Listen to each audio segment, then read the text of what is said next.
Welcome back to the Startup Showdown podcast, where we discuss pitching, funding, and scaling startups. Join us as we interview winners, mentors, and judges of the monthly $120,000 pitch competition powered by Panoramic Ventures. We also discuss the latest updates in software, Web3, healthcare tech, fintech, and more. Now sit tight as we interview this week's guest and their journey through entrepreneurship.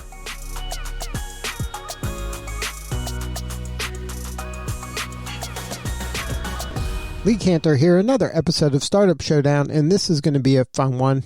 But before we get into it, it's important to recognize our sponsor, Panoramic Ventures. Without them, we couldn't be sharing these important stories.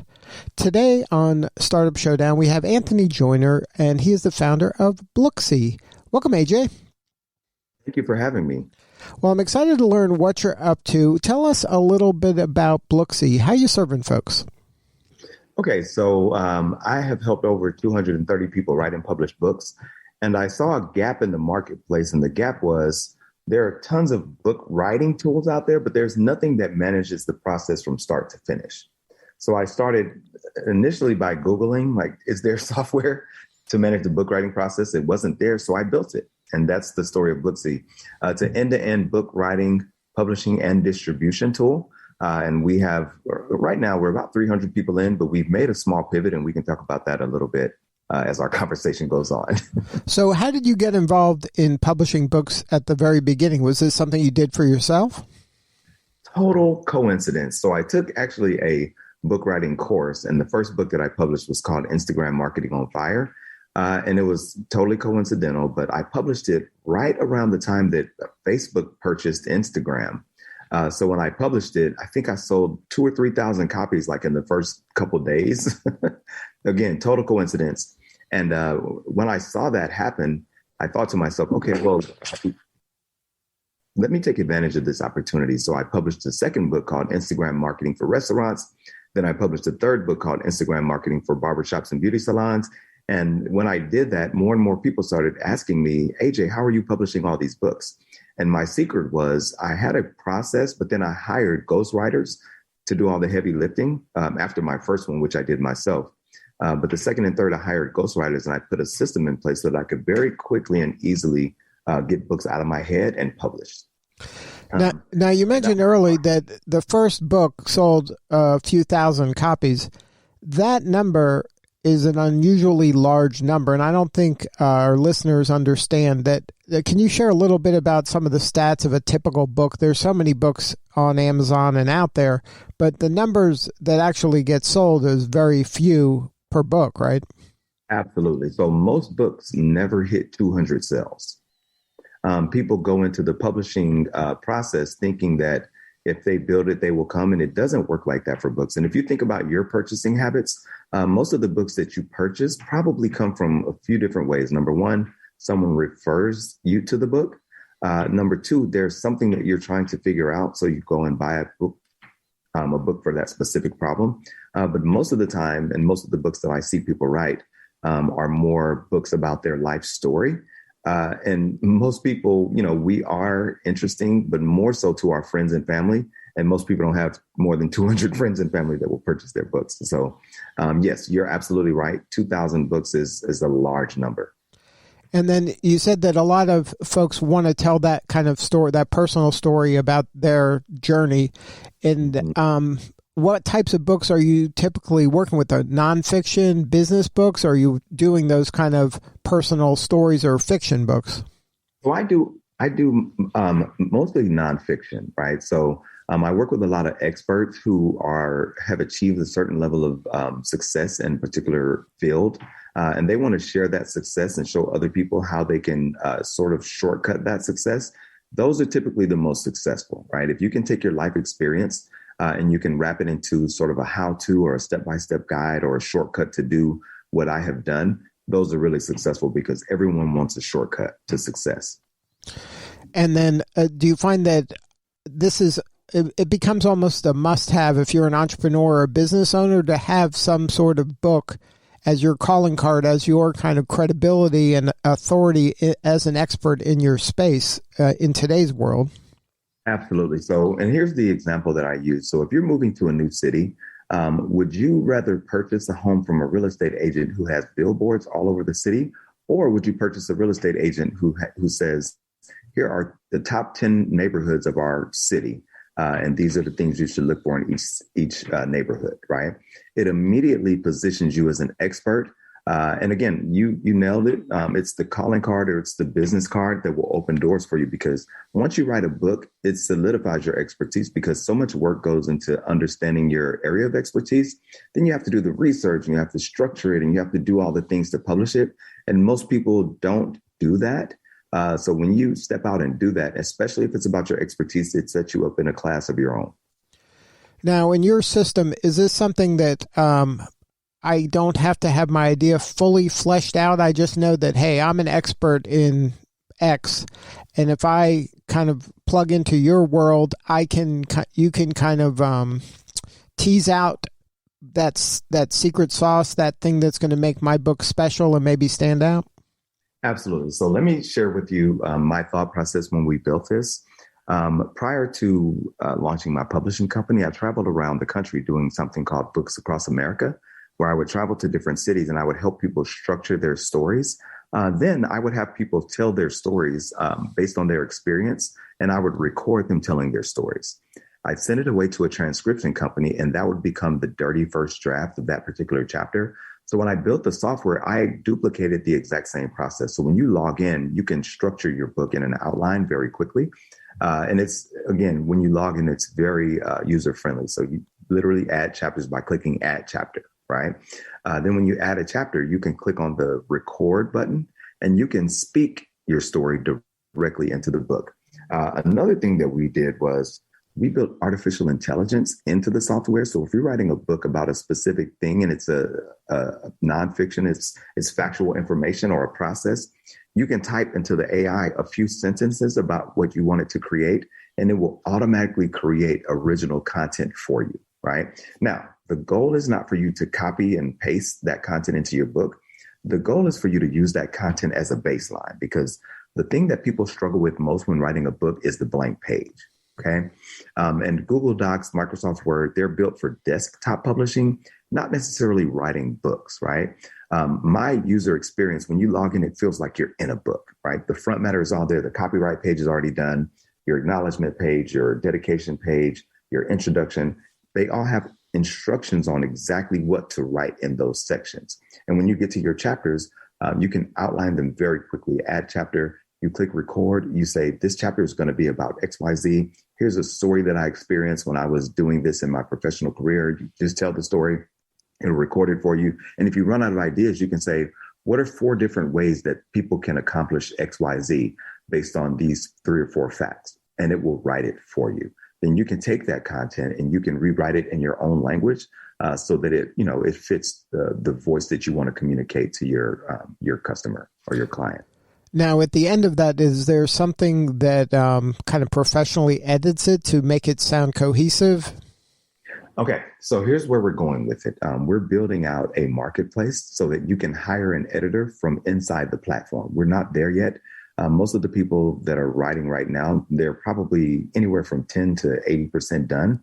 But when they finish, and we've had several people finish, we take them through the rest of the process manually. We introduce them to editors. We give them several to choose from. Those editors then edit their book by logging in, because it's collaborative. So you just they give you their email address. They can log in without creating their own account and do their edits inside the software. When you're done, you can export it. It's already pre-formatted to the right size. So if you want 5x8, 5.5 by 8.5, 6x9, you choose the size that you want. Then you can actually hire a designer for your book cover, and then you publish. So we're bringing everything under one roof. And so this is a turnkey process. So what would be the length of time if I have an idea of a book and I'm like, okay, I'm going to check out Blooksy to see if that's the way for me to execute this? What would be the length of time, maybe personal best length of time from idea to, it's on Amazon? Okay. So here's what I tell people. If you can dedicate 30 minutes 3 times a week, you can finish your book in about 10 to 12 weeks. Okay. So 60 to 90 days. That's typically the time that we see people, specifically if it's a book on, your expertise, because Once you have your outline done, now it's a matter of going back and sharing a story or two about each specific thing that you want to communicate. Then you summarize that by saying, okay, so here are the actionable things that you can do for this particular chapter. Then you move on to the next chapter. So 10 to 12 weeks from idea to book. And then is there an area that folks typically struggle? Is it the actual writing part, or is it like I've written it and I never think it's good enough, so I'm afraid to pull the trigger and like put it out there to the world? Or is it the distribution of it? Where is usually the hurdle that keeps people from following all the way through? The biggest hurdle is the writing of the book, right? Because sitting down to a blank page is, it's scary. Right? Because you're in your head, you're writing and then you're deleting. You're like, that's not good enough. That's why we built the transcription. So you don't have to sit there and look at a blank page. You can start to articulate your thoughts out loud and it will transcribe it. Now you have something to work with. Okay. Then you can take what you articulated out loud, add it to the AI, and it will create something else for you. So the biggest hurdle is sitting in front of the blank page. We eliminate that in our software. Now, what was it like kind of in your career to go from the entrepreneur to the founder of a company that's helping other entrepreneurs? Was that a difficult transition? So the only thing that was difficult was, in the beginning, I coached people through the writing process. Once I started a publishing company, I hated it from day one, literally hated it from day one because there were so many moving pieces and parts. But once I decided to build the software to solve that problem, it wasn't hard because I've spent, 15 or 16 years managing software projects at the CDC and Department of Transportation in Georgia. So I had experience building software. And the hardest part, I think, has been maybe bootstrapping it before I ended up winning a panoramic pitch competition. But I think that was the struggle in the beginning.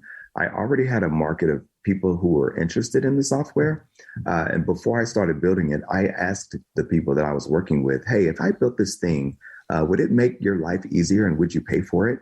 And I said, in the beginning, I didn't know what to charge, right? I looked at all the other tools and I said, okay, it's going to be $20 a month. And I had people sign up and I was like, okay, well, I'm on to something.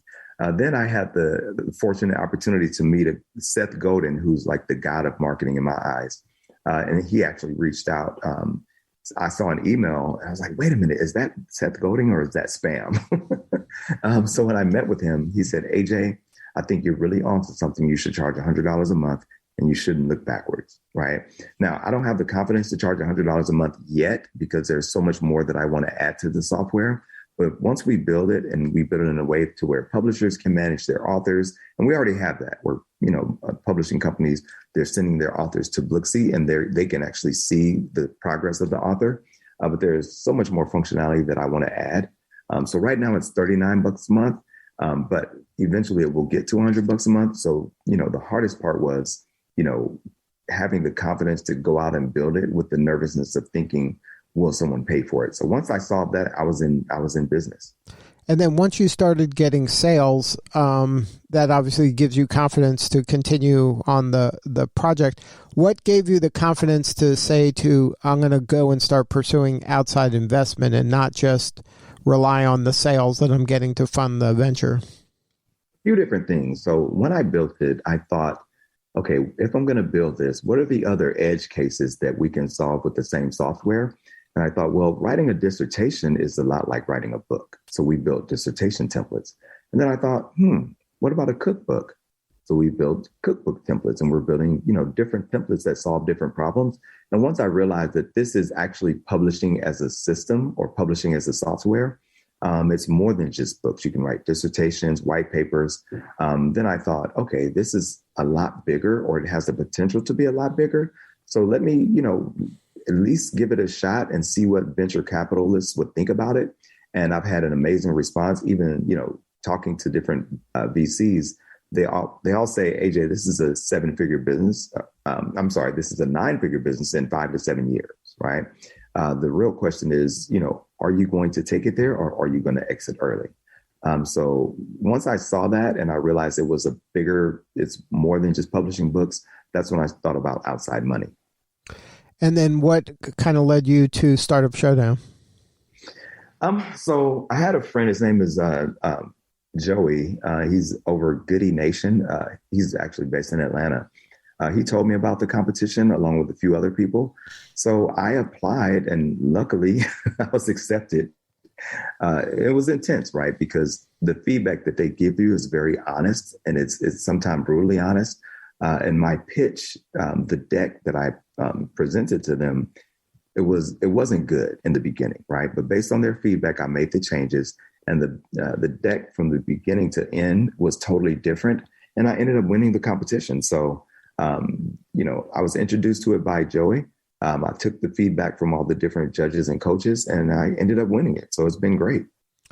And what has been kind of the biggest benefit of having gone through that process and actually winning?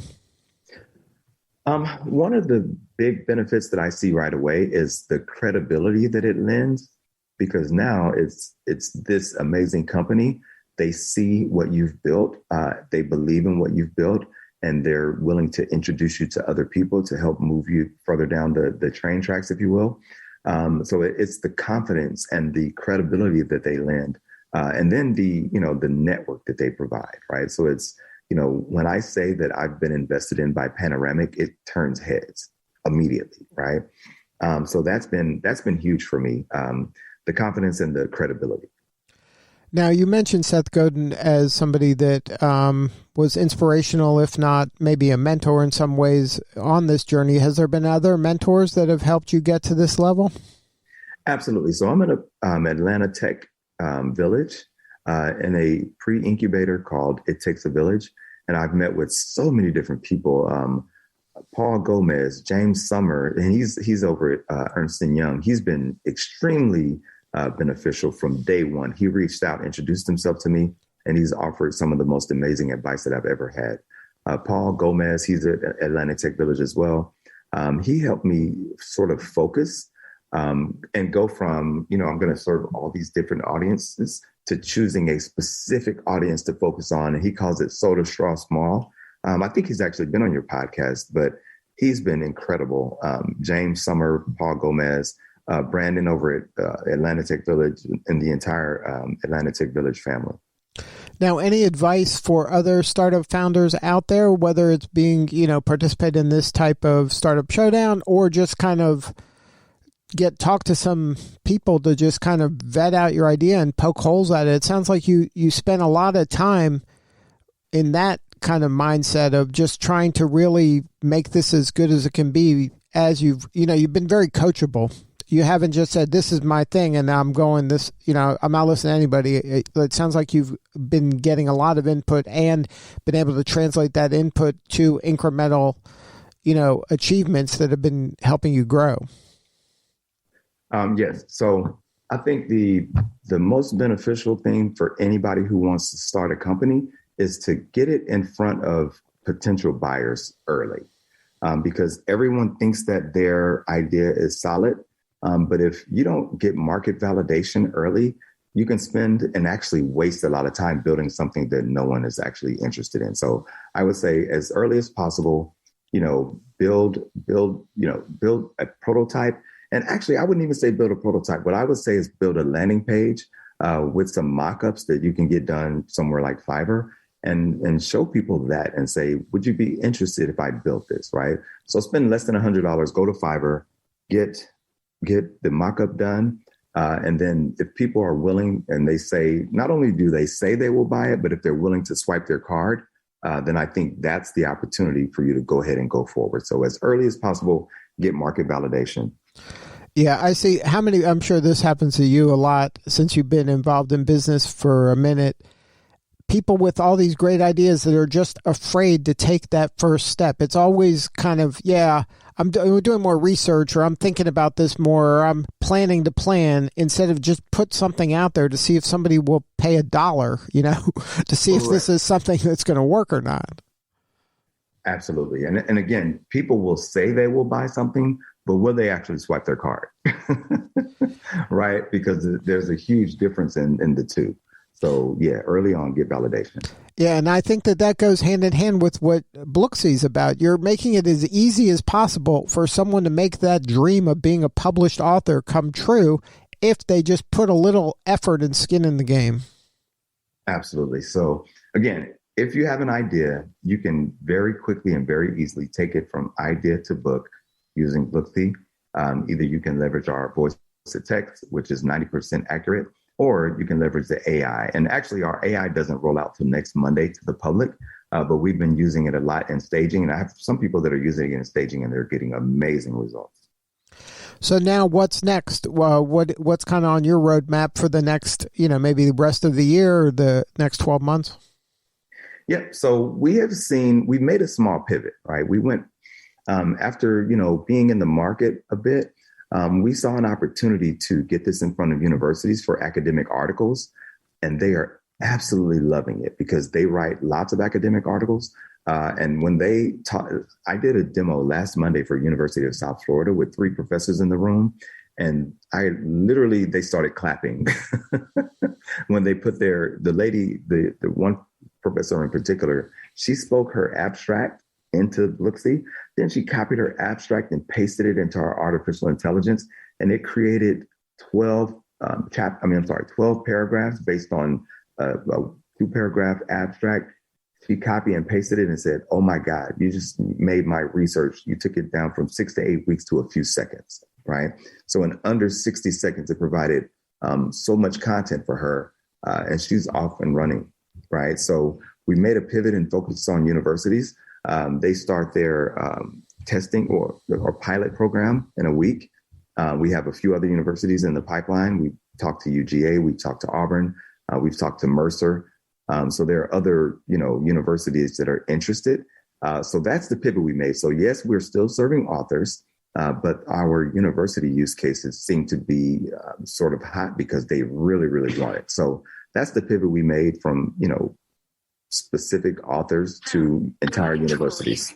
Sorry, could you say that again? Well, if somebody wants to learn more about Blooksy, maybe explore the software and or just talk to you or somebody on your team, what is the website?